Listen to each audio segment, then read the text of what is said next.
Bonjour à toutes et tous. Donc bien heureux, donc je suis Nicolas Verzotti, paysan maraîcher dans le Vaucluse et président du réseau des CIVAM, des centres d'initiative pour valoriser l'agriculture et le milieu rural. Et donc on est là tous et toutes ensemble pour parler agroécologie, comment se déployer ou en tout cas comment l'encourager ou la démultiplier avec cette entrée d'alimentation, en tout cas en lien avec justement l'alimentation pour toutes et tous, son accessibilité. Alors, on a convenu que j'ouvrais la discussion. Alors, déjà, vous présentez en fait les centres d'initiative pour valoriser l'agriculture et le milieu rural. Les CIVAM, en fait, c'est un des piliers de l'agroécologie en France. Un CIVAM, c'est avant tout un groupe d'agricultrices et d'agriculteurs qui réfléchit comment, en collectif, mettre en place des pratiques agroécologiques. Donc ça concerne toutes les filières. Dans les CIVAM, par exemple, vous avez des groupes dans l'Ouest qui ont développé les systèmes de production économes et autonomes. Autrement dit, c'est des collègues qui font du lait en faisant manger de l'herbe aux vaches. On aime bien dire ça, voilà, des choses aussi simples que ça, mais qui requiert une technique et un accompagnement. Et l'idée, c'est que, et ça j'ai oublié de le dire, j'aurais dû commencer par là, les CIVAM, on est une association d'éducation populaire, et que donc on mise sur le collectif pour justement en fait porter réfléchir ensemble et apporter des solutions sur nos fermes plus agroécologiques, et que donc du coup ça se déploie de manière collective. Donc c'est misé sur le collectif pour ça. Donc un collectif CIVAM, on est plus de 140 associations sur tout le territoire, c'est à peu près 10 000 adhérents. Pour le maraîchage, moi par exemple sur ma ferme, je développe un système de verger maraîcher en agroforesterie. Et bien en fait, ma première connexion au CIVAM, ça a été de rencontrer d'autres fermes qui s'intéressaient à la place de l'arbre sur la parcelle, à comment en fait réinventer en fait des choses qui existaient déjà, mais qu'on avait peut-être trop mis de côté par rapport à ce qui s'était développé dans l'agriculture depuis quelques décennies. Et en fait, ce sont les CIVAM qui accueillaient nos fermes et qui les ont animées. Et donc c'est comme ça que s'est constitué un groupe qui s'appelle le CIVAM Agroforesterie Provence-Alpes-Méditerranée en PACA, où donc il y a bien cette idée de dynamique collective derrière. Alors, voilà ce qu'est un groupe CIVAM. Et l'autre particularité au sein de la profession, c'est que les CIVAM, on a été identifiés très tôt parce qu'on s'est donné les moyens de caractériser la durabilité. C'est-à-dire que nous, on se méfie c'est ce qu'on se disait là juste avant de commencer, de quoi parle-t-on quand on parle d'agroécologie, de quoi parle-t-on quand on parle de protection de l'environnement, de quoi parle-t-on, enfin, voilà, qu'est-ce que ça... Et pour ça, en fait, on s'est dit, il faut qu'on se donne les moyens, donc des outils, pour caractériser la durabilité. C'est ce qui me fait dire, moi, par exemple, maraîcher qui suis en bio, que le bio, c'est pas l'horizon indépassable, par exemple. Aujourd'hui, le bio, c'est avant tout un cahier des charges, et il faut savoir que le cahier des charges de l'agriculture biologique accepte qu'on fasse pousser des tomates sous serre chauffée, et donc ça, pour nous, dans les CIVAM, ça n'est pas durable. Donc tout ça pour dire que il faut se donner les moyens de caractériser la durabilité avec une entrée sociale, une entrée environnementale, une entrée aussi... c'est pour ça que dans les CIVAM, en fait, on choisit de prendre l'entrée alimentation pour pas être que sur des logiques technico-agricoles, quoi. Et que c'est important de bien caractériser ça, et que donc, du coup, ça n'appartient pas qu'aux agriculteurs et agricultrices de discuter de ça. Et c'est ça qui est important. Et d'où aujourd'hui notre participation en fait à cet événement autour de cet horizon, donc de cette idée de droit à l'alimentation et de sécurité sociale de l'alimentation, qui est que, en fait, dès lors qu'on introduit une bonne dose de démocratie sur le sujet de l'alimentation, on se rend compte que on va pouvoir parler durabilité et de système de production, mais pas qu'entre agriculteurs et agricultrices, aussi avec nos concitoyens. Donc ça, c'était dire une chose par rapport au CIVAM. Ensuite, ce qu'on aime bien mettre en avant dans les CIVAM, c'est dire, voilà, pour nous, l'agroécologie, ce n'est pas une option, c'est la voie qu'il faut prendre. C'est-à-dire que il y a les enjeux qui aujourd'hui s'imposent à nous, hein, l'instabilité climatique, sur nos fermes, en fait, on voit bien que c'est parce qu'on va miser sur la biodiversité cultivée, sur ces pratiques-là, qu'on va trouver la parade et qu'on va pouvoir être le moins vulnérable que possible face à ces instabilités climatiques. Ou voilà. Donc ça, c'est l'objectif. Ce qui va être intéressant et hyper important, c'est comment on y arrive, comment on embarque. Parce que là, je me dépêche de dire que les collègues qui sont sur des systèmes plus conventionnels, il ne faut pas les laisser de côté. On aura besoin de tout le monde. Aujourd'hui, on manque de paysans, on aura besoin de tout le monde, donc il faut embarquer tout le monde sur cette voie-là. Et ça veut dire que donc, quels moyens et comment on fait pour y arriver? Et c'est là où, dans les CIVAM, comme avec d'autres partenaires comme l'Atelier Paysan, nous, notre démarche, c'est de dire, ben voilà, éducation populaire, donc miser sur la dynamique collective, c'est-à-dire qu'en fait, à un moment donné, on est intelligent qu'à plusieurs. Ensuite, c'est prendre en considération que sur une ferme, certes, on a les choix rationnels et qui doivent être faits par rapport les lois de l'agronomie et tout ça, pas de problème, ok.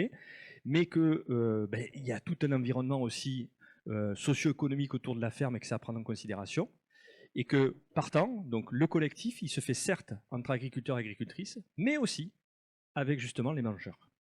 Et c'est là, en fait, où pour nous, c'est important dans la manière d'y arriver. C'est en gros, ben voilà, l'éducation populaire, la dynamique de groupe. Alors, en gros, pour vous donner un exemple concret, moi, je fais partie d'un collectif qui s'appelle Paysans du Pays des Sorgues.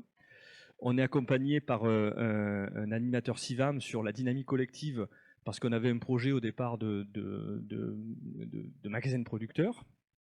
Très vite, il y a eu des questions au sein du collectif autour de l'accès à l'alimentation.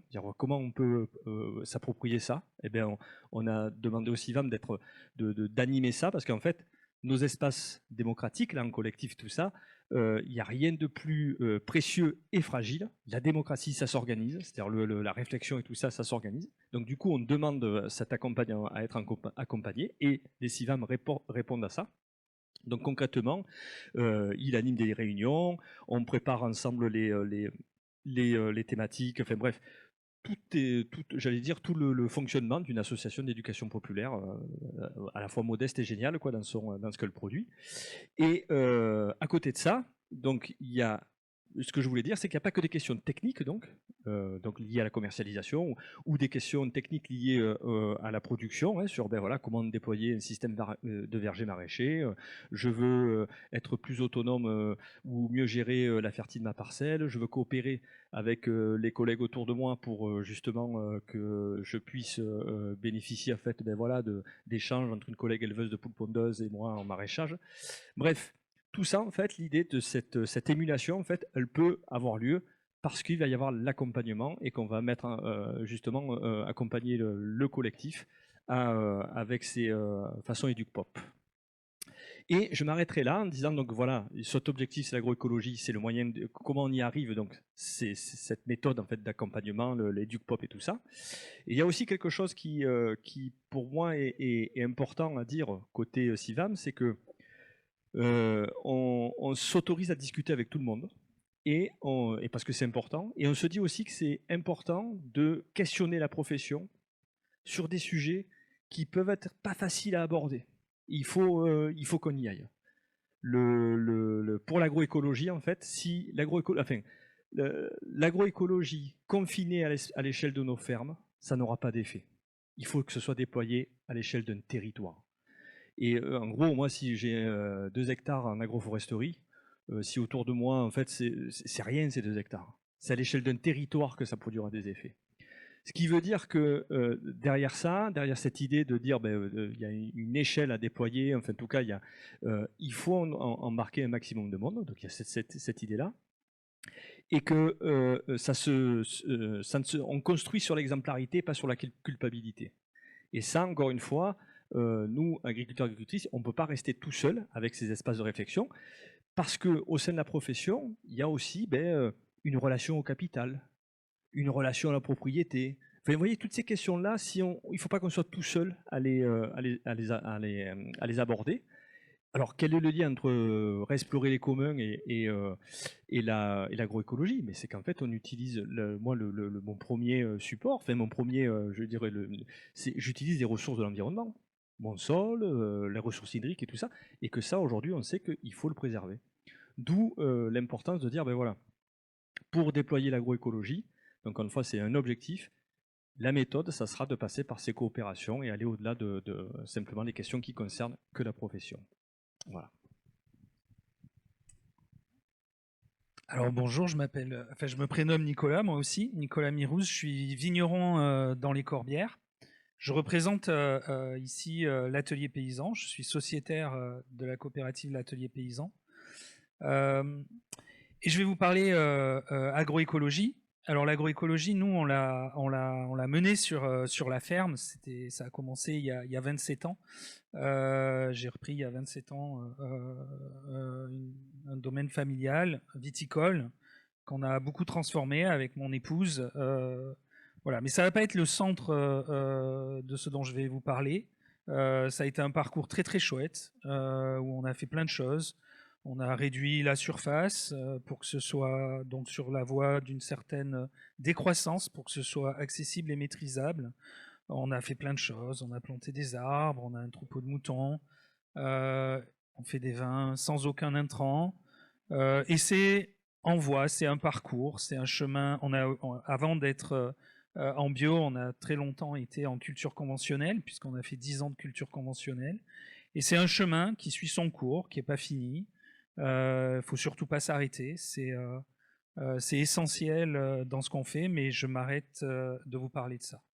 Je suis aussi contributeur localement à une expérimentation de caisse locale de l'alimentation à Lézignan-Corbières. C'est une petite ville de 15 000 habitants. La particularité de cette expérimentation, c'est qu'elle est en zone rurale, parce qu'avec une ville de 15 000 habitants, en fait, ce qui nous intéresse, nous, c'est le bassin de vie autour de cette ville. C'est beaucoup de gens qui habitent à l'extérieur de la ville et qui se rendent dans cette ville-là pour s'approvisionner pour leur alimentation.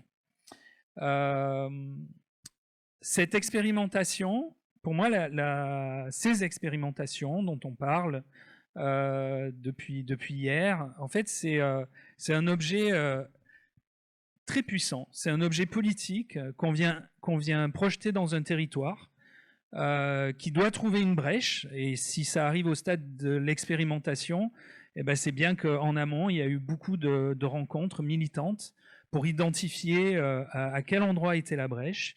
Et pour moi, tout le parcours de l'expérimentation, ça va être de s'insérer dans cette brèche, de décider collectivement la place qu'on va prendre, à quel point on va aller sur la conflictualité. Et je trouve que voilà, ce matin j'étais sur une table ronde comment faire démocratie sans l'État. C'est vraiment le sujet et je trouvais la table ronde très intéressante. De basculer la question, c'est comment faire démocratie en fait avec l'État puisqu'il est là. On ne va pas en faire une abstraction. Nous, ces expérimentations, elles se déroulent dans le monde tel qu'il est et pas dans le monde idéal tel qu'on aimerait qu'il soit. Voilà. Et enfin, je vais vous parler, et ça va être un peu plus long, de l'atelier paysan.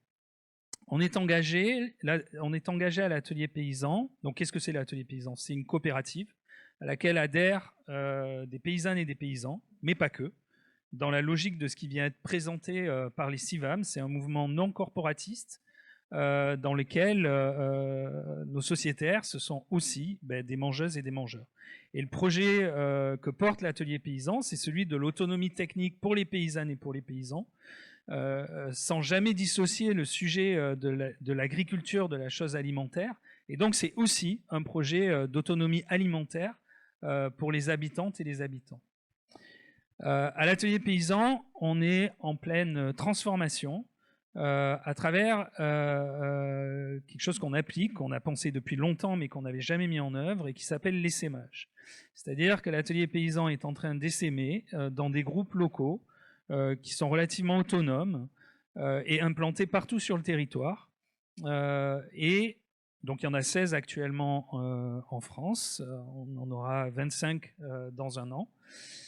Et ces implantations locales donnent l'ancrage. Alors, et elles donnent le moyen, elles donnent un certain cadre, comme le propose la SSA, un certain cadre pour se projeter politiquement dans un territoire.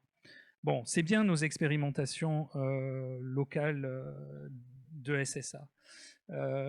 C'est très bien. Certainement, ce ne sera pas suffisant pour transformer. Enfin, ça, c'est vraiment une critique qu'on porte à l'atelier paysan sur les alternatives en général. Comme sur ma ferme, eh bien, en fait, ce qu'on a pu réaliser à l'intérieur de notre ferme, c'est absolument pas transformatif à l'échelle du territoire. Alors, comment on fait ? Comment on fait pour agir sur le territoire ? Eh bien, à travers la proposition des dessins de groupes locaux de l'atelier paysan, voilà ce qu'on a fait dans les Corbières. On a structuré une association, ça s'appelle Tiers-lieu paysan Beauregard. Et dans cette association, eh bien, on regroupe, exactement dans la logique du sociétariat de l'atelier paysan, on va regrouper des paysannes et des paysans, mais pas que. C'est ce qui fait tiers-lieu. Et on interpelle tout le monde sur le modèle agricole, parce que nous sommes dans une zone rurale, et le modèle agricole. Et la transformation qu'on propose, nous, c'est de sortir de la monoculture de la vigne. Bon, il faut comprendre notre contexte. On est dans le secteur où je suis, sous le joug de cette monoculture. C'est une production industrielle qui est en place depuis, c'est assez récent, hein, c'est depuis la fin du 19e siècle, et qui occupe tout le champ de la production. Par exemple, moi je suis pas très loin de la ville de Narbonne, ben, dans la communauté d'agglomération du Grand Narbonne, c'est 85% de la surface agricole qui est allouée à la vigne. En gros, ça veut dire qu'il n'y a que ça, et que ça offre aucune perspective d'avoir d'autres types de production. Alors le projet politique que nous on a pour le territoire, ben, c'est de sortir de la monoculture de la vigne. Et donc, on regroupe des personnes, des paysannes et des paysans, je l'ai dit, c'est essentiel parce que c'est l'identité de ce qu'on porte. Et puis, notre proposition de transformation, elle est en premier agricole. Et pour voir un petit peu qu'est-ce qui pourrait être réalisé. C'est éminemment au-delà de l'alternative. Ça, on le porte chacun de nous sur nos fermes quand on se retrouve au tiers-lieu. C'est une action d'éducation populaire, mais c'est aussi, et je rejoins un petit peu la façon dont j'ai présenté les expérimentations locales, c'est aussi un rapport de force qu'on engage. Le simple fait de proclamer qu'on est pour l'éradication de la monoculture de la vigne dans le territoire où je suis, ben, ça nous amène instantanément dans un rapport de force. Avec la corporation viticole, mais pas que, avec aussi les élus qui la soutiennent. En fait, tout est structuré politiquement pour défendre cette corporation. Alors, la proposition, c'est vraiment d'engager une forme de révolution. C'est une révolution un petit peu spéciale dans ses tenants, parce que c'est une révolution qui propose aux habitantes et aux habitants de construire quelque chose. Là où la viticulture est en déprise totale. Voilà, ce que je vous ai pas dit sur cette filière viticole, c'est que c'est un cataclysme social et économique. Vous dire qu'elle est en déprise, il faut savoir que la moitié, en 40 ans, il y a la moitié des surfaces viticoles du département qui ont disparu. Et sans aucun projet de remplacement. Donc c'est de l'abandon. En fait, on se retrouve dans une friche industrielle. La moitié des surfaces qui étaient agricoles sont en friche chez nous.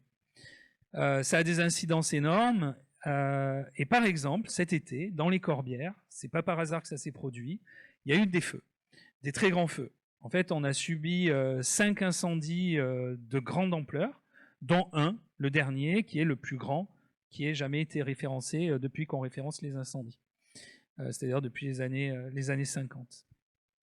En fait, ces incendies ont ravagé nos territoires, et l'agroécologie, pensée collectivement, en fait, on voit que ça dépasse complètement le cadre des fermes. En fait, l'agroécologie, elle doit s'intéresser au territoire tout entier. Et ces surfaces qui ont été ravagées, donc pour beaucoup, les feux sont partis des friches viticoles dont je vous parle. Hein. En fait, c'est des vecteurs de feu très importants parce que c'est très embroussaillé. Bon, bien sûr, il y a la sécheresse aussi, le dérèglement climatique, mais il y a pas que ça. Il y a aussi la façon dont ces surfaces ont été abandonnées par l'agriculture industrielle intensive sans aucun souci de restauration. Eh bien, ça a été un vecteur de destruction des zones naturelles chez nous. Et on a en fait, on développe toute une réflexion dans le tiers-lieu sur la façon dont devraient être gérées les forêts, et en particulier les forêts qui ont été incendiées, sur ce qu'il conviendrait de faire du bois brûlé, puisqu'il n'y a qu'une seule optique dans le modèle extractiviste dans lequel on est tous enfermés, c'est d'aller chercher ce bois et de le valoriser, alors que la terre, nous on le sait puisqu'on fait de l'agroécologie dans nos fermes, en fait le sol, la terre a besoin de cette matière organique si on veut que ça devienne autre chose que du désert. Voilà, ce qui nous est promis avec ces incendies, avec le dérèglement climatique et avec l'extractivisme qui est fait sur le bois, c'est la désertification. Donc nous, l'agroécologie, voilà comment on la pense. On la pense, c'est un projet politique pour le territoire. Ça dépasse complètement le cadre de la ferme, de l'agricole. Ça concerne tout le territoire. Et c'est un engagement qu'on prend de... Voilà, nous, on s'inspire beaucoup de la SSA, évidemment, à travers le côté démocratique, à travers le fait qu'on veut engager dans cette transformation les premières et premiers concernés par le territoire, les habitantes et les habitants. Et dans notre cas, puisqu'il y a eu un cataclysme, et que ce cataclysme révèle beaucoup de choses, ben c'est d'engager toutes celles et ceux qui ont été sinistrés ou qui se sont engagés bénévolement à l'occasion de ce sinistre. Voilà une pensée sur l'agroécologie en lui donnant une dimension très politique et en affirmant. Parce qu'on sait que ça ne va pas être... en fait, de là où on est, vraiment, on le voit, c'est pour revenir à l'État, comment faire démocratie avec l'État. Ben on sait que ce projet politique qu'on porte, ben jamais l'État va porter ce projet politique-là. Et donc, ça va être à nous de le faire. Ça va être à nous, en tout cas, de l'initier. Et par, eh bien, par les directions qu'on peut prendre, c'est possible de se... Voilà. Par la mutualisation, par l'entraide, collectivement, eh ben, on gagne du pouvoir d'agir qu'on n'a absolument pas individuellement si on fait juste l'acte démocratique d'aller voter et que rien ne se passe, quoi. Voilà. Pour parler après ce témoignage, ça va être compliqué. Surtout que nous, on n'est pas du tout dans ce niveau d'engagement. Nous, dans Lyon, notre propos, c'est évidemment que pour nous, l'agroécologie, c'est la solution. Et c'est pour ça que nous avons décidé de faire une petite caisse à la hauteur de nos moyens, uniquement dédiée à la consommation de produits bio, d'autant qu'avec la monnaie locale qui est créée depuis 2008, on connaît beaucoup de producteurs et on sait qu'ils sont dans des situations très difficiles. Donc, et que les gens ne connaissent pas trop ce qu'ils mangent et ce qu'il y a derrière. Donc notre vocation, c'est de faire rencontrer les deux, d'aider les gens, à la fois ceux qui estiment ne pas y avoir droit avec le coup de pouce des cotisations de l'allocation, mais aussi de faire se rendre compte les consommateurs plus aisés de l'importance sur le territoire de ces paysans et de l'importance qu'ils ont. Donc nous, on a créé ça, c'est-à-dire un pari gagnant-gagnant, une cotisation, on en a déjà parlé dans d'autres, en fonction des revenus. Et le système peut paraître comme ça, tellement ciblé et sur un petit territoire. Mais finalement, par exemple, là, au mois de janvier, on a une productrice qui a augmenté ses revenus de 550 € au mois de janvier. C'est pas anodin, vu leur débouchés. Alors c'est très variable. Mais donc, on en est un peu qu'au début de l'essaimage de ce projet. Et on espère, et on travaille beaucoup avec d'autres gens, d'autres associations du coin, dans différentes réunions, on se retrouve, et on essaie de se regrouper toujours dans cette direction pour soutenir ce territoire à travers les paysans qui n'ont pas toujours d'écho dans la consommation. Donc, voilà. En tout cas, ça paraissait compliqué et on voit que si on arrive à avoir des moyens supplémentaires, ce qu'on va essayer d'avoir avec un autofinancement grâce aux cotisants solidaires qui cotiseront au-delà de l'allocation qui n'est que de 150 €, pas 150 ou comme j'entends autour, hélas on ne peut pas, mais on pense qu'au fur et à mesure, ça va fédérer et permettre aussi d'expliquer aux gens qu'ils découvrent ce qu'il y a.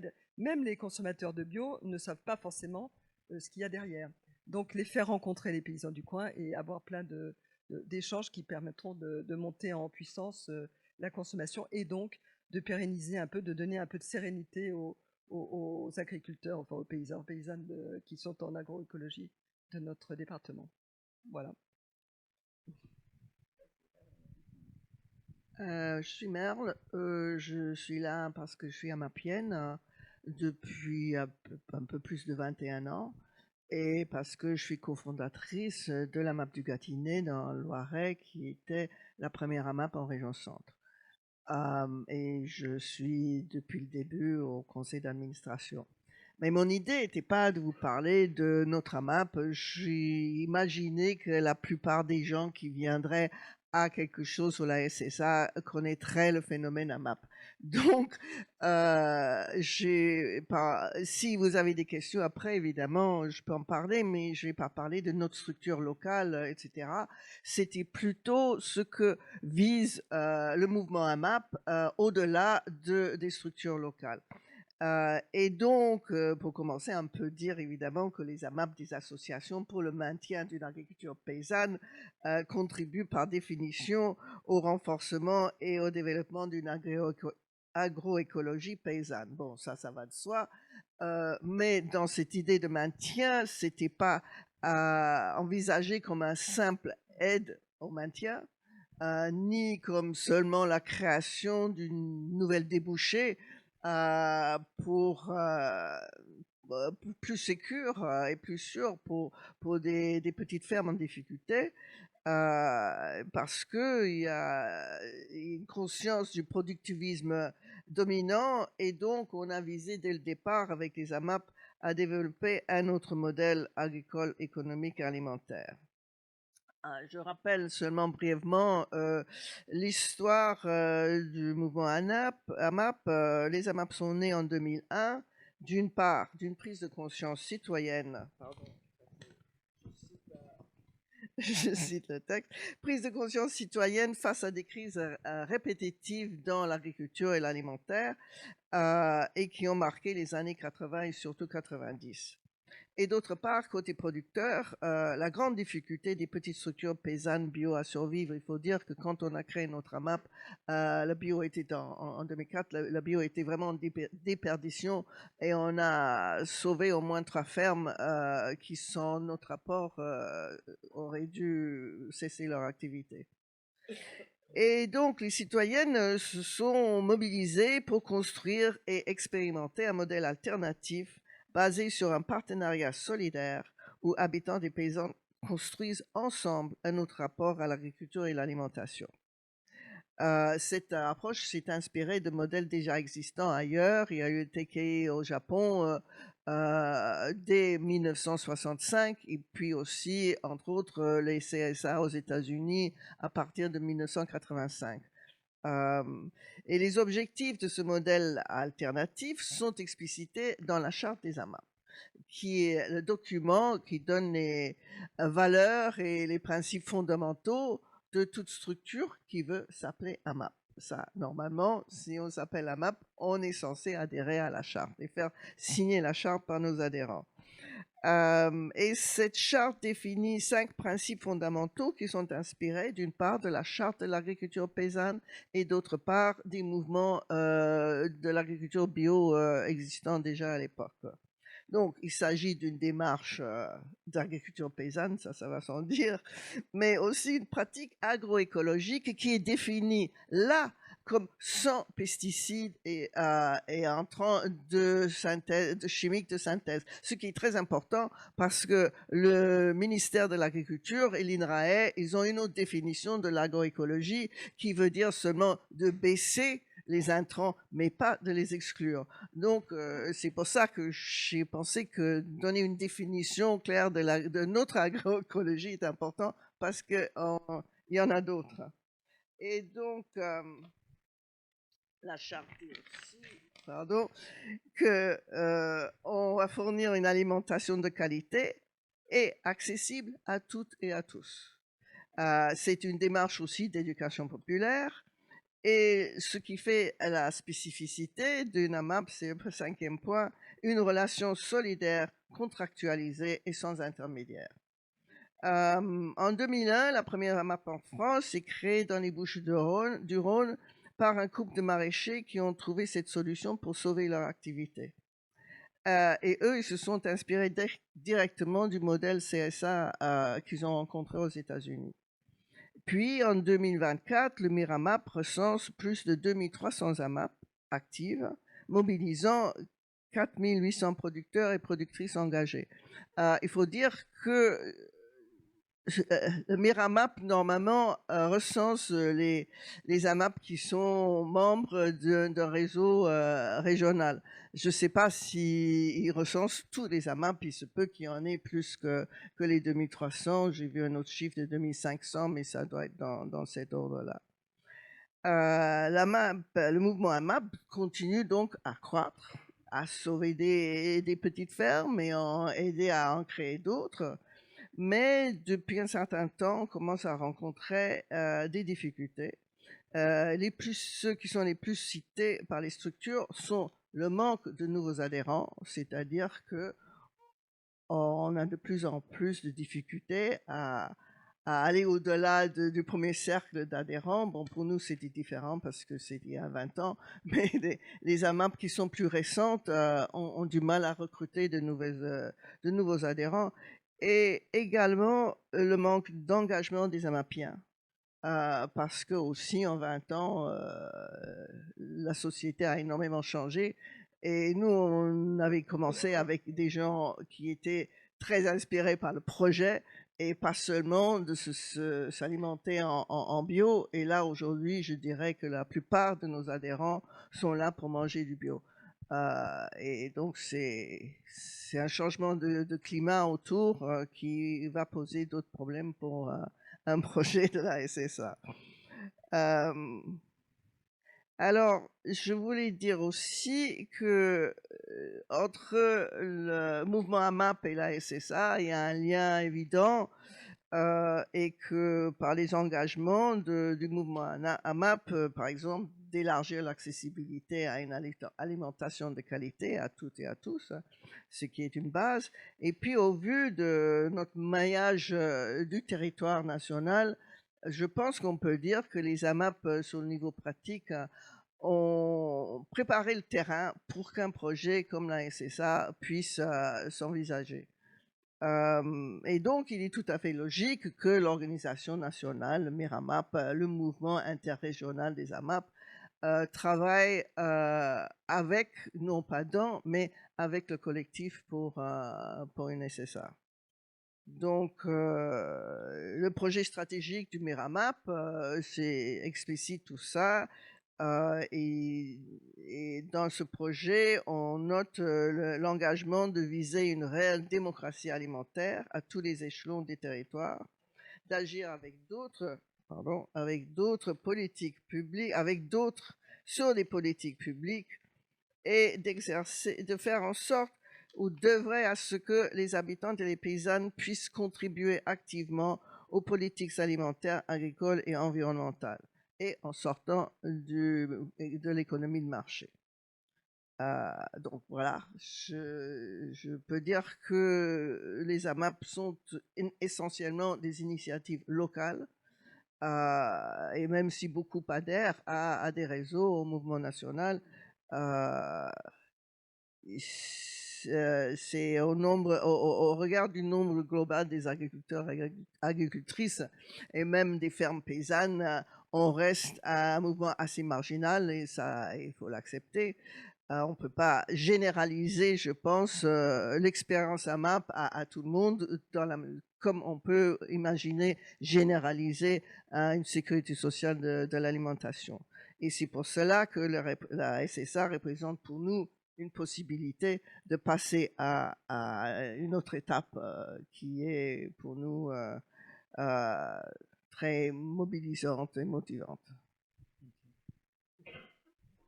On va prendre les questions On va prendre des questions, mais je propose que quelqu'un fasse tourner la parole parce que là, moi je suis pas animateur, j'ai pas le regard sur tout le monde. Et il y avait une demande particulière. Tu peux peut-être l'exprimer.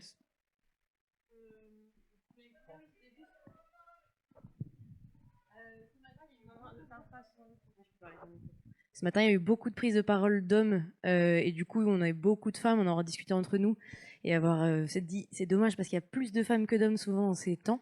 Et du coup, ce serait cool d'avoir une attention collective, une responsabilité partagée là-dessus, de bien faire attention que les femmes aient aussi la parole. Merci beaucoup.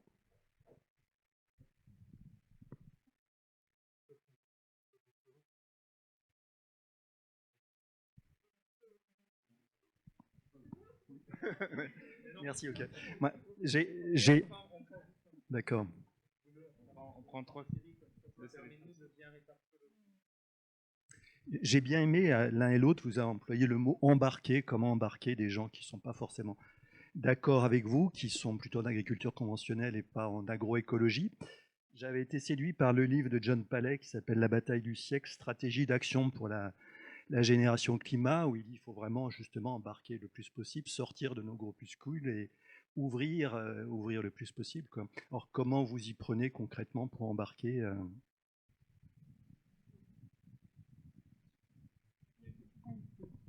Bonjour, merci pour ces interventions et une grande pensée à Lézignan, au tiers-lieu Beauregard. Ça fait plusieurs fois que je me dis que je vais y aller. Je suis toulousaine et je suis passée à vélo dans les Corbières et c'était vraiment désolant de voir ce paysage. Mais ma question va aller un petit peu dans votre sens. Je vais mettre ma casquette ici. Je fais la recherche en sciences sociales en Amérique latine et je travaille avec des mouvements agroécologistes et en particulier féminins ou féministes. Et en fait, la définition qu'on fait de l'agroécologie là-bas, c'est systématiquement une science, des pratiques, un ensemble de pratiques et un mouvement social et politique. J'ai pris des notes parce que je suis un peu stressée par la prise de parole. Ce qui m'intéresse, moi, c'est cette agroécologie comme politique préfigurative.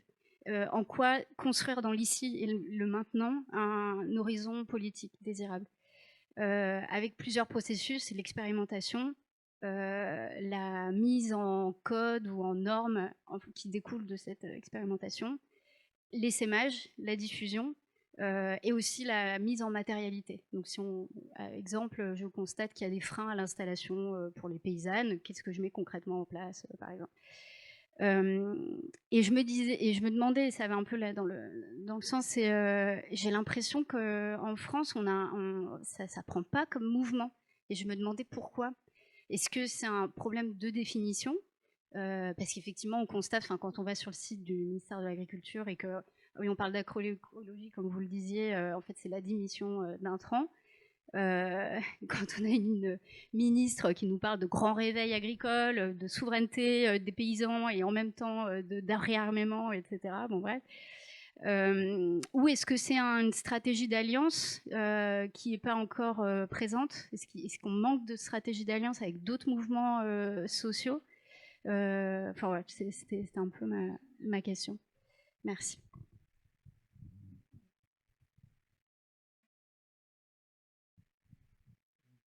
La dernière et puis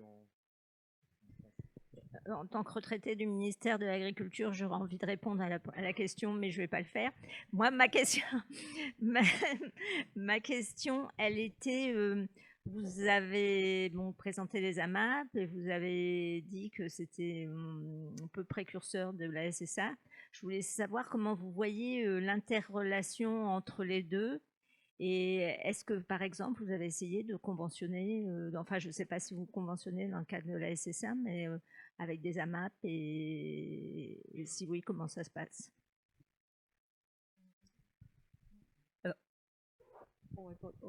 Nous, on a rencontré des AMAP et on a rencontré différents types de rémunération.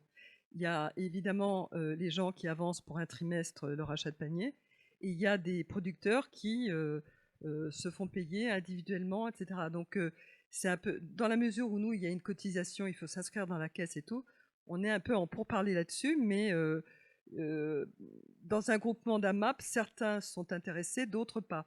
Donc il faut qu'on individualise un peu notre participation à notre caisse parce que le système d'avance est un peu compliqué. Enfin, il faut qu'on trouve une solution technique. Mais on les rencontre et il y a même des communes qui sont ravies qu'on vienne discuter et qui ont proposé des aides sociales pour augmenter le panier des gens qui adhéreraient à notre caisse pour justement soutenir les gens qui viennent avec leur AMAP distribué dans leur village. Donc il y a mais après il y a des détails techniques, disons, à régler. J'ai pas compris ta question par rapport au conventionnement. Est-ce que la MAP, tu parlais de... C'est ce qui vient d'être dit, puisque toutes les SSA ne fonctionnent pas pareil, mais certaines SSA conventionnent avec des fournisseurs de produits. Et comme on conventionne pour les médicaments pour la sécurité sociale. Non, ça je comprends, voilà. Mais une AMAP ne conventionne pas. Non, c'est la SSA. Hein? C'est la SSA. Elle peut, oui, mais dans un avenir. Mais là, le fonctionnement d'une AMAP, c'est justement que les adhérents de l'AMAP passent un contrat de préfinancement avec un producteur. Et nous, on choisit nos producteurs. Donc, on a assez vite compris que pour nous, c'était préférable de prendre des agriculteurs certifiés en bio. Parce que sinon, oui, on allait visiter la première année, on allait visiter des fermes avec 2 amapiens et amapiennes et puis un producteur ou productrice dans le même domaine, plus ou moins.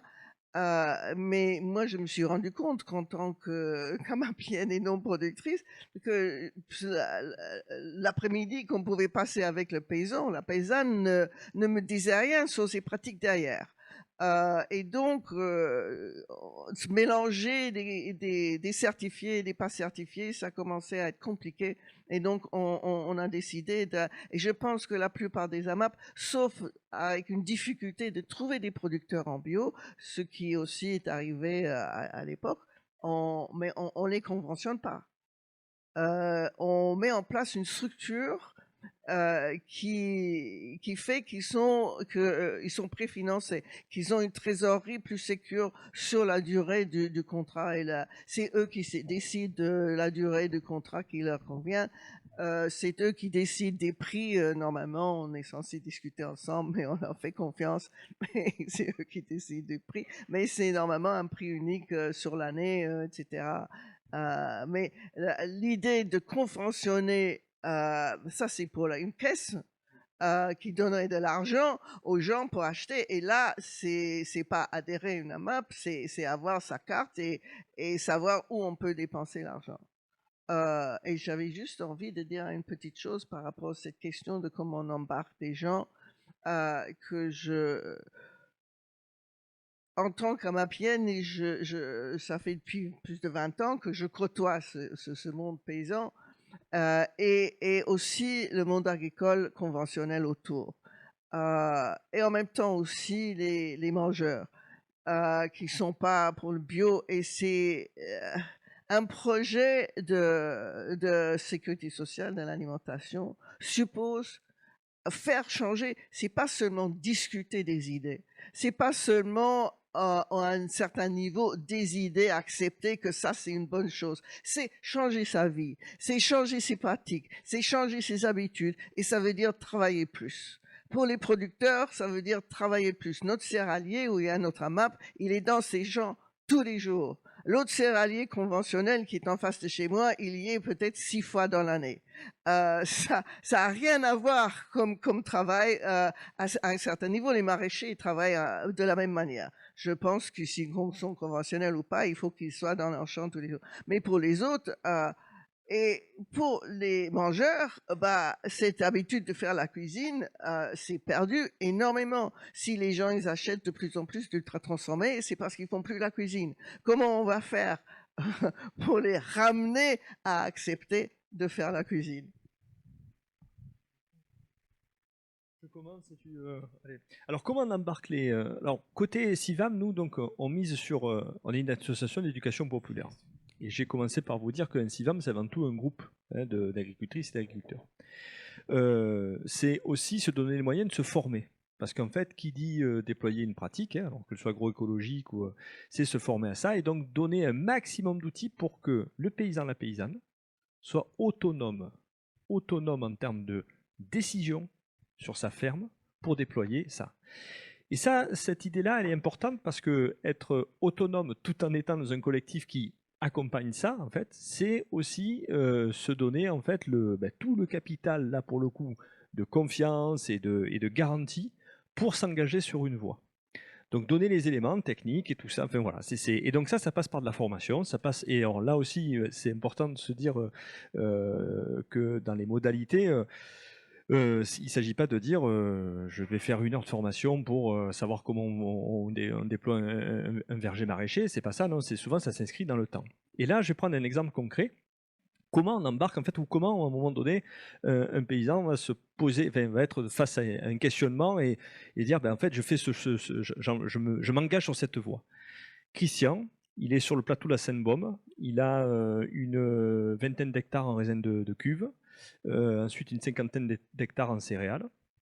Il a repris la ferme de son oncle qui était à l'époque conduite par son père et son oncle.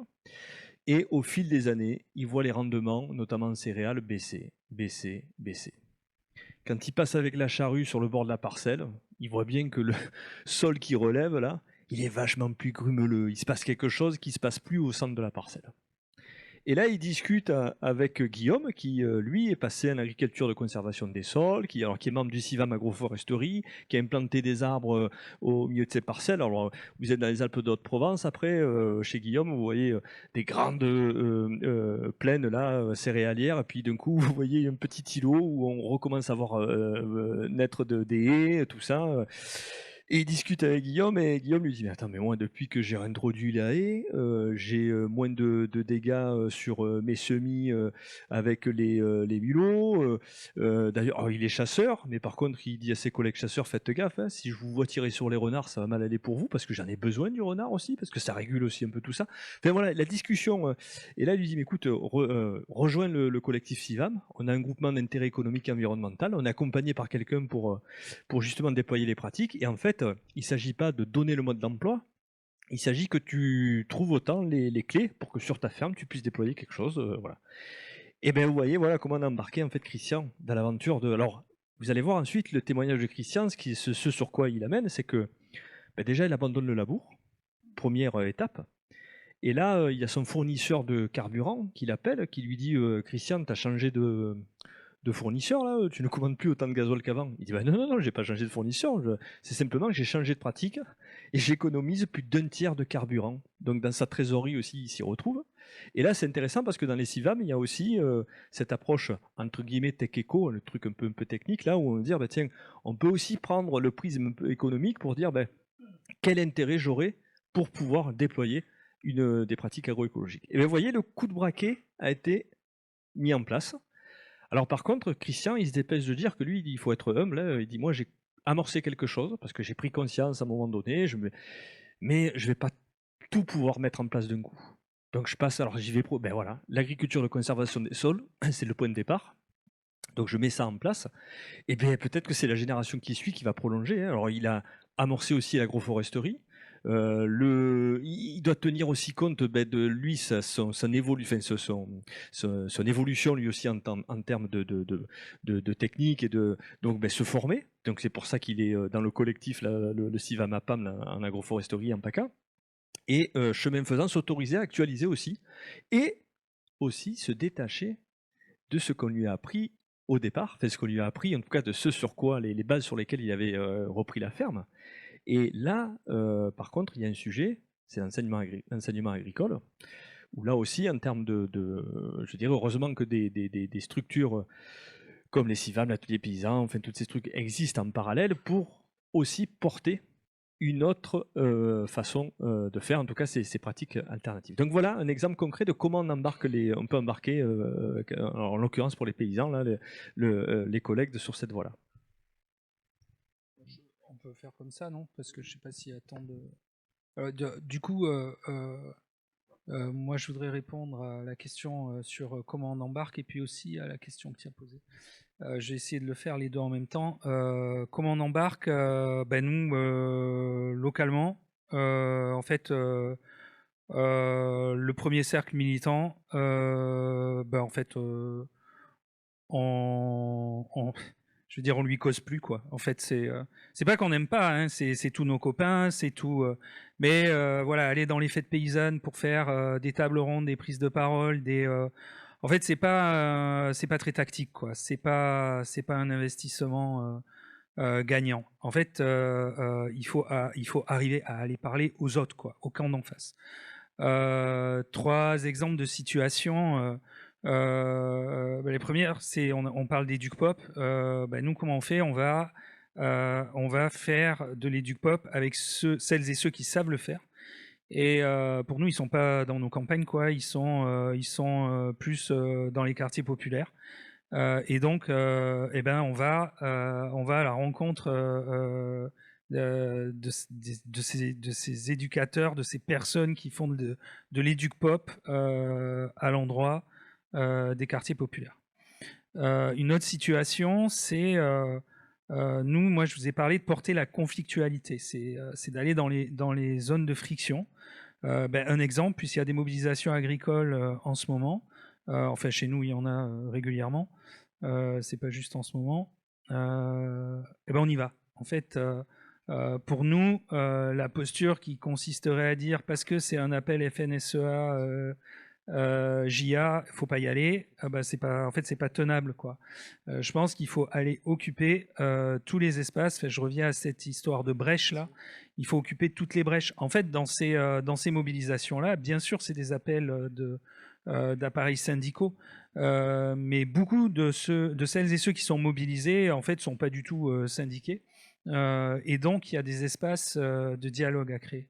Alors c'est pas facile, hein, parce que si on arrive et que c'est pas préparé, en fait on va se faire dégager de ces endroits-là. Mais du coup ça se prépare. Ça veut dire que ceux de la FNSEA, ceux des JA, il faut les connaître, quoi. Si tu les connais pas, quand tu y arrives, tu te fais dégager. Mais si tu les connais, parce que tu as créé l'espace et qu'ils savent qui tu es. Hein. Je veux dire, il ne s'agit pas de faire alliance avec qui que ce soit.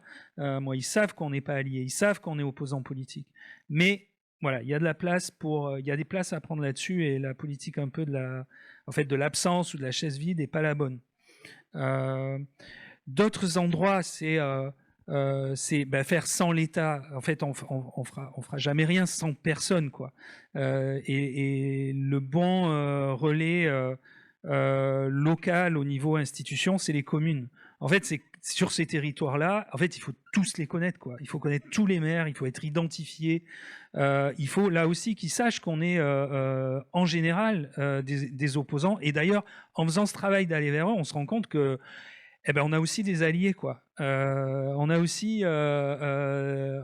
des alliés, et donc il faut aller voilà. Donc voilà comment on embarque. Et après sur en fait sur ce que tu demandes un petit peu, je pense que aussi nous ce qu'on défend comme idée, c'est que l'écologie politique, elle doit se construire par les premiers et premières concernés. Elle doit se construire dans les zones rurales. Et c'est pas ce qui se passe. En fait, et c'est pour ça qu'il y a ce refus massif des agriculteurs. C'est parce qu'il y a le sentiment que c'est quelque chose qui est théorisé dans les villes et qui est très descendant dans les campagnes.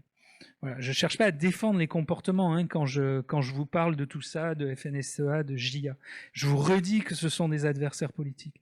Ce que je dis aussi, c'est que c'est à nous de nous prendre en main, de définir ce que c'est la viabilité, la vivabilité de nos campagnes, et de l'engager. Voilà, parce que personne ne le fera pour nous.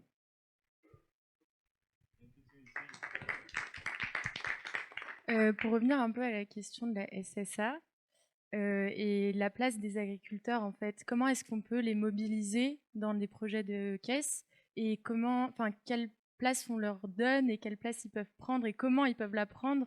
Et aussi comment on peut poser la question ensemble avec les citoyens et les agris de la juste rémunération des producteurs et des productrices et comment sensibiliser au coût de fonctionnement, enfin pas de production, mais voilà, au prix de revient en fait des productions agricoles. Je sais pas si vous avez- Donc il y a une deuxième question, troisième, quatrième.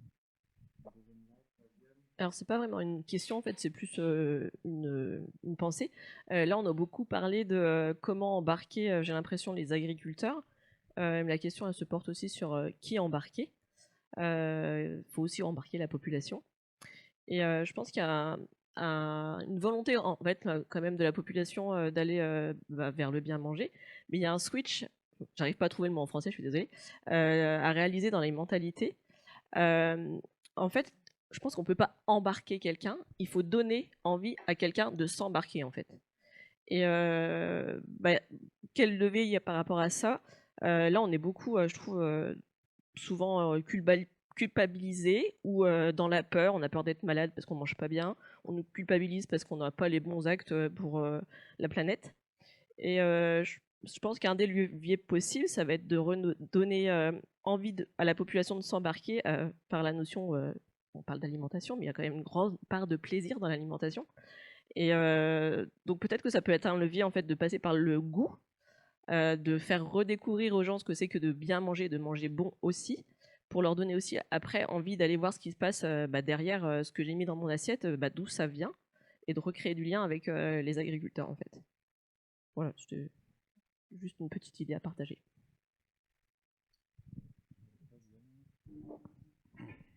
Oui, j'essaie de faire rapidement. D'abord, désolé pour le retard, mais on était en collectif de soutien aux viticulteurs au-dessus pour que la production ne se perde pas, et voilà, ça a permis de dériver un peu. Et je buvais des canons. Mais il était très bien. Mais c'est pour les viticulteurs. Première casquette réseau salariat, pour nous l'agroécologie, c'est pas de l'agriculture, c'est vraiment de la politique. C'est vraiment la façon de regarder un territoire et de se dire si on prône, nous, comme ça a été présenté ce matin dans l'atelier, une approche sur la production, c'est parce que ce sont les producteurs qui sont les premiers concernés et qu'il faut pouvoir accompagner.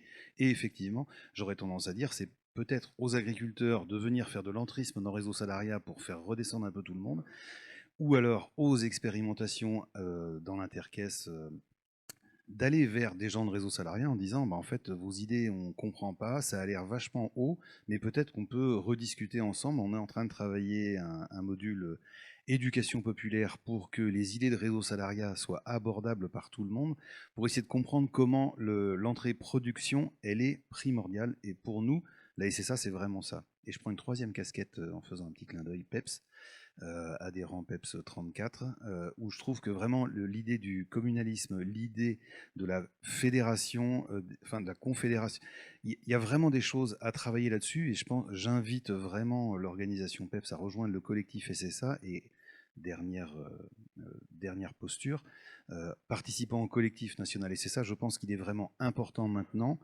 que, au-delà de la représentation des expérimentations, il y ait de plus en plus de politique et de réflexions politiques qui sont insufflées dans ce collectif, parce que pour moi, c'est le seul endroit de légitimité de véritablement discuter de comment on va se saisir d'une idée générale par rapport à une application dans chacun des territoires, en se disant, on a tous des adhérents PEPS, tous des adhérents réseau salariat et d'autres qui sont dans nos territoires et avec qui il va falloir qu'on travaille pour se sortir de la simple idée de on va nourrir tout le monde et comment on prend en compte les pauvres et comment on sort d'un certain nombre de processus actuels pour aller vers quelque chose de plus large. Voilà, c'est juste un témoignage dans ce sens-là. Je pense que c'est important pour les expérimentations de l'entendre aussi.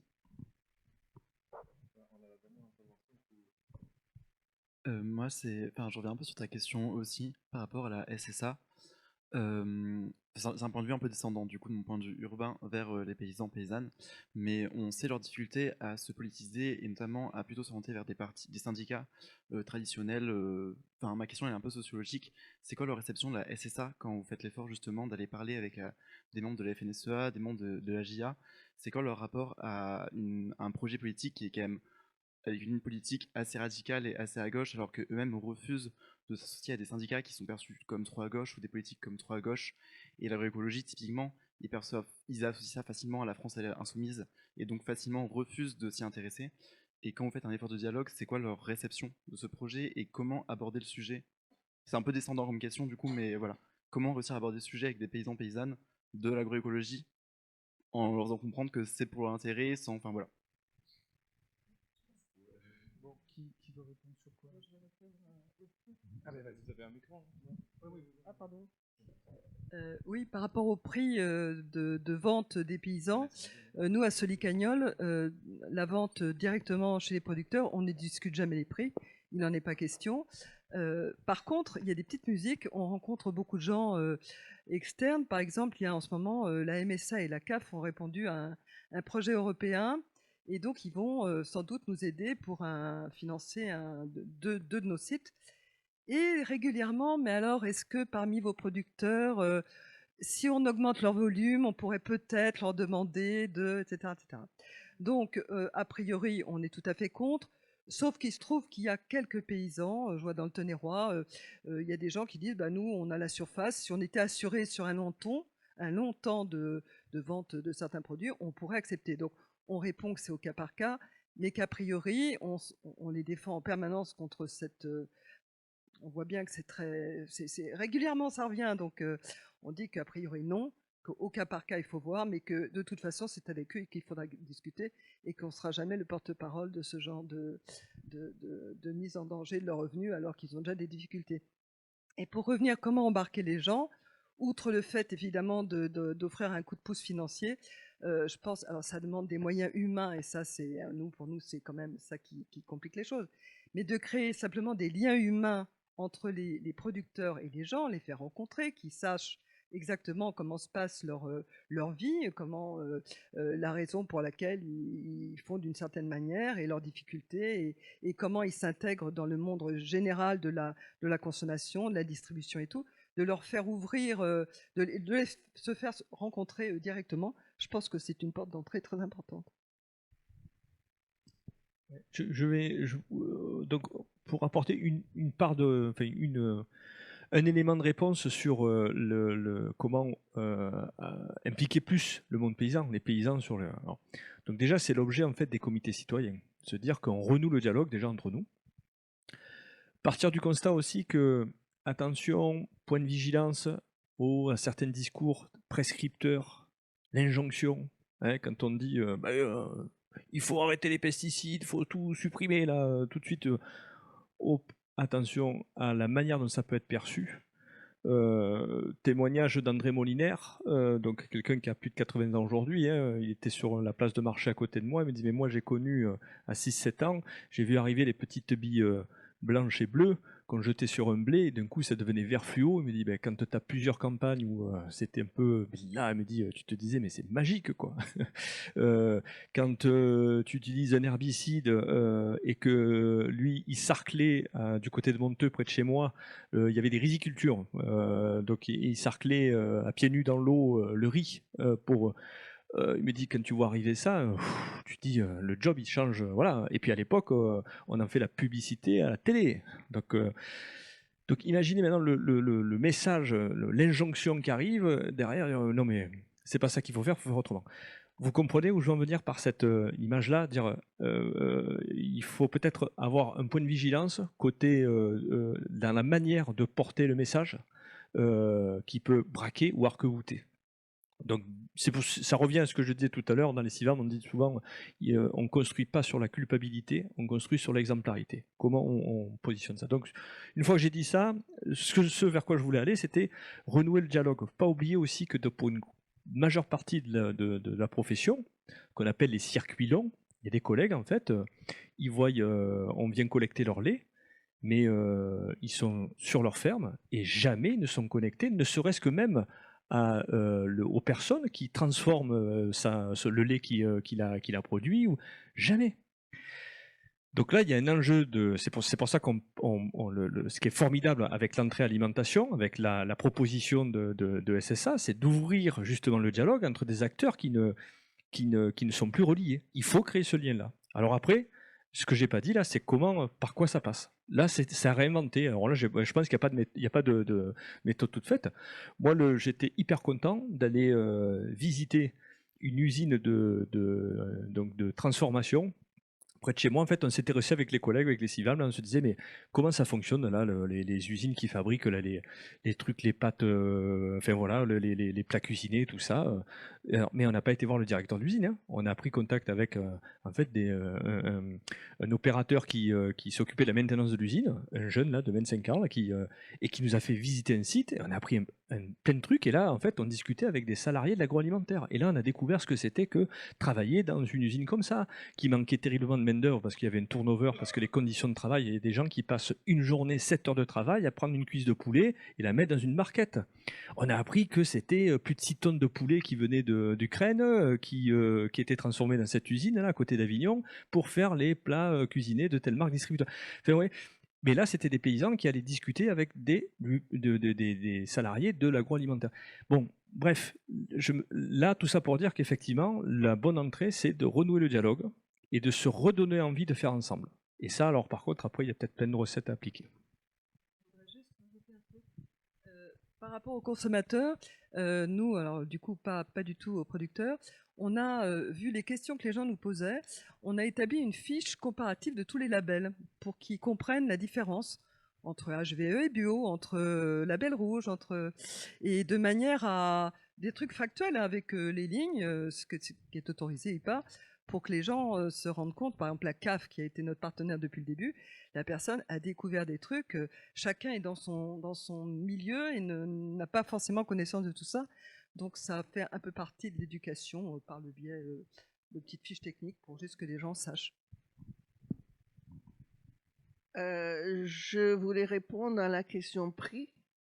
Au début de notre AMAP,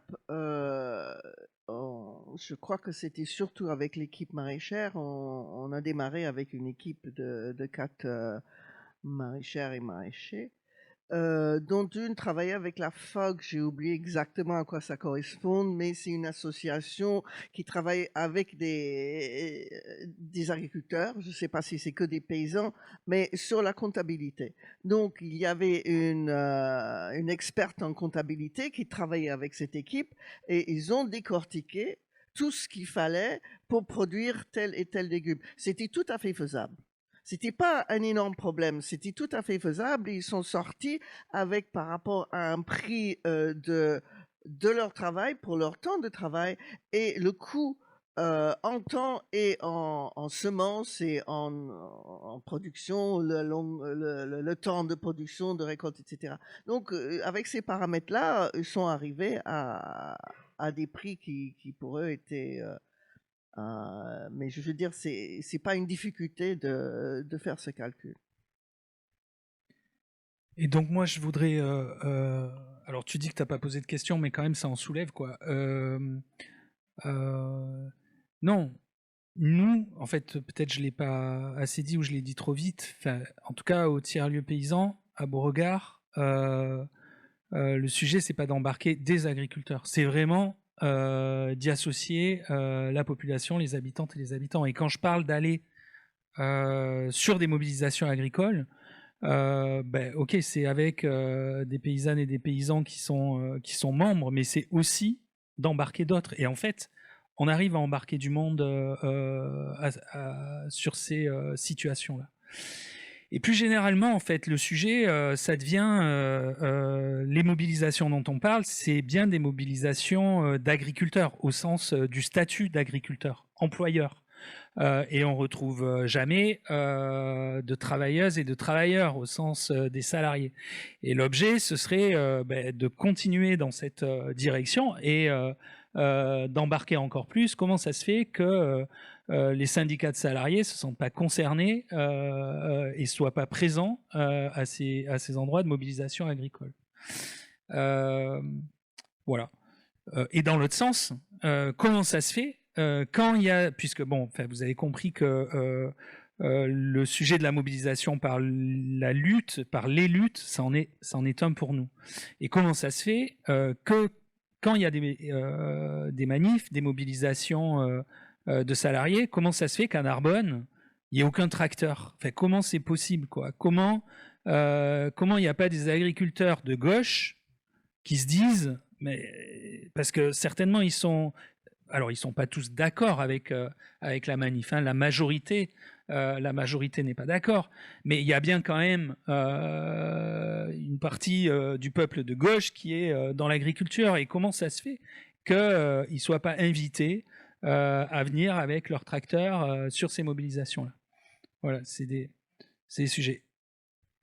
Invité par qui? Invité par la CGT ou par Sud, par cela. Et juste, je réponds à ta question pour ne pas le laisser sans réponse. Ah ben oui, la sécurité sociale, l'alimentation, c'est une proposition de gauche. Donc, certainement, c'est pas de ça dont on va discuter quand on va croiser un JA ou un agriculteur FNSEA. Il y a peut-être une autre façon que ça vienne à son oreille. Nous, sur notre expérimentation à Lézignan-Corbière, eh bien, il n'y a pas de collectivité qui soit engagée. Mais par contre, on a un soin particulier à ce que tous les maires du territoire sachent bien ce qu'on est en train de faire, qu'ils connaissent bien l'objet. Et quand c'est... bon, ça met du temps, hein, parce qu'ils ne comprennent pas tout de suite, mais une fois que c'est assimilé, ben souvent, c'est quand même plutôt une belle proposition, quoi. Donc, je ne dis pas que tous adhèrent, mais forcément, à l'échelle du territoire sur lequel on est nous, puisque ce n'est pas juste une ville, hein, c'est tout le bassin, tout le bassin rural des personnes qui vont s'alimenter ou faire leurs courses en fait pour l'alimentation à Lézignan-Corbière. Eh bien, dans le lot, on va se trouver forcément des maires qui trouvent sinon cette proposition sympathique, voire même tactique, et qui veulent rentrer dedans. Bon, moi, je pense qu'il y a un grand enjeu à pas les laisser rentrer dedans. Je pense que tant qu'ils y sont pas, au moins ils en parlent, et certainement, eux, ils sont au contact des agriculteurs. Et c'est un relais pour que ça vienne à leurs oreilles et qu'ils entendent la proposition politique qu'on porte.